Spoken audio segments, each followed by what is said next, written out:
Welcome to Crisis in Perception, where we examine the systems shaping our world.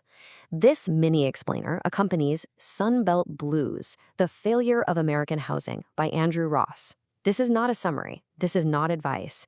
This is a compressed structural analysis. All right, today we're going to dig into what's really going on behind the American housing crisis. And to do that, we're going to zero in on Central Florida, the tourist capital of the world. It turns out it's a perfect, if troubling, case study for a system that is reshaping communities all across the country. So let's start in a place called Celebration, Florida. And yeah, the name is no accident. This town was literally designed and built by the Walt Disney Company to be a perfect, idyllic, small-town American utopia. You know the vibe. The charming storefronts, the white picket fences. Every single detail was meticulously planned to project this image of perfect community and stability. But if you look a little closer, maybe just look up, past that perfect street-level facade, a totally different story starts to emerge.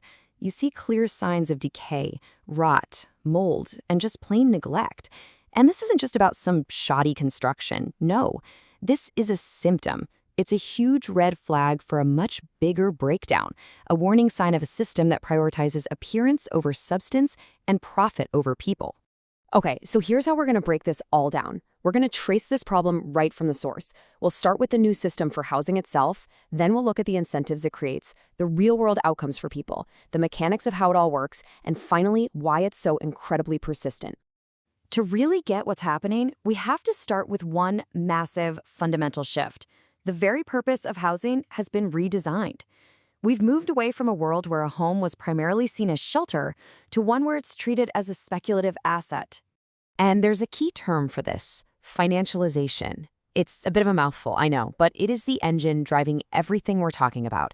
It's the process that takes a home, something that should be a source of stability, a social good, and transforms it into a financial instrument, just like a stock or a bond designed for one thing: generating maximum returns for investors.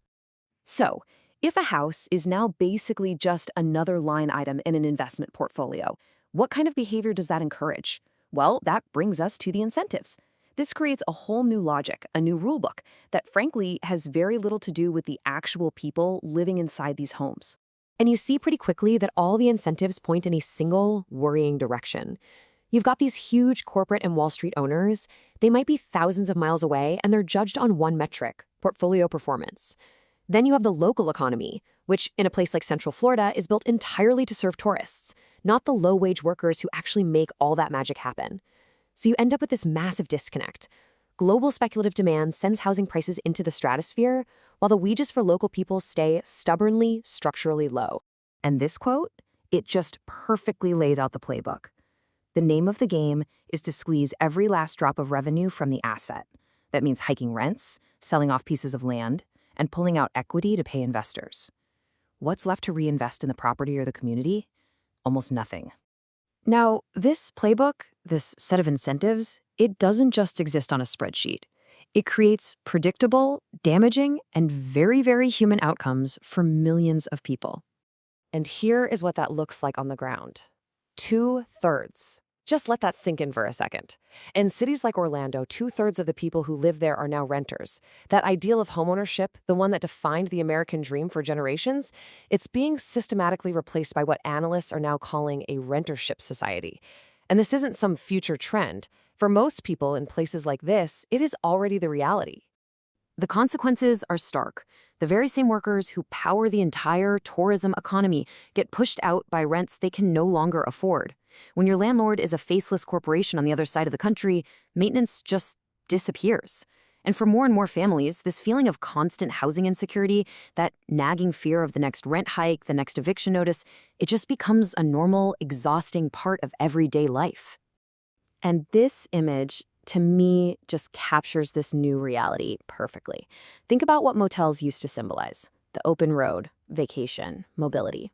Now, they've been repurposed. They've become the housing of last resort for the very people who clean the rooms and serve the food to tourists just down the street. This quote from the book really gets to the heart of what it feels like to live inside this system. temporarily stable but constantly insecure. It's a life of permanent precarity. It means you have a roof over your head tonight, sure, but with no lease, no protections, you are always just one paycheck, one unexpected emergency away from having nowhere to go. To really get a handle on how this system actually functions, it helps to use a metaphor. I want you to stop thinking of the housing market as a community and start thinking of it as a giant industrial pipeline. And this pipeline is designed for a one-way flow. All the value, we're talking rent payments, all those little ancillary fees, any drained equity, it all gets piped upward.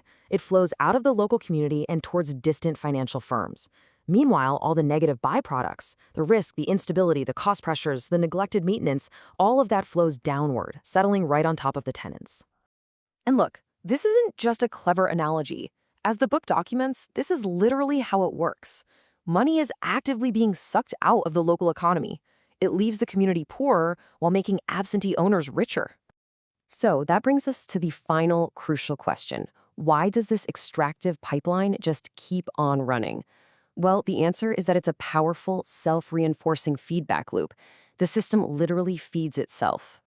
Here's how that cycle works. Step 1, government policy and banks make tons of capital available to large investors.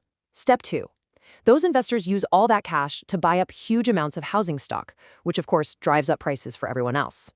Step 3, as prices soar, more and more people are pushed out of homeownership and forced into renting. And finally, here's the kicker. That expanding pool of renters creates even higher returns for the investors, which encourages them to go get more capital and start the whole cycle all over again. And this right here, this is the core crisis in perception. We see the symptoms: skyrocketing rents, a lack of available homes, and we call it an affordability issue. But that's misdiagnosing the problem. This isn't some temporary glitch in the market. It is the predictable, logical outcome of a system that has been fundamentally redesigned for financial extraction. And it's so vital to understand that this isn't just about housing. This is a blueprint. This model of converting everyday necessities into treatable financial assets is a core feature of the modern economy, and we're seeing it applied to more and more parts of our lives. Crisis in Perception examines how systems shape belief and how better tools help us see clearly. This project is free and publicly accessible. If you'd like to support the time, tools, and research behind Crisis in Perception, you can become a supporter on Patreon. For a longer audio-based analysis of this topic, see the deep dive linked in the description. If you enjoy this kind of systems-level analysis, please like, subscribe, and comment with books or topics you'd like us to explore next.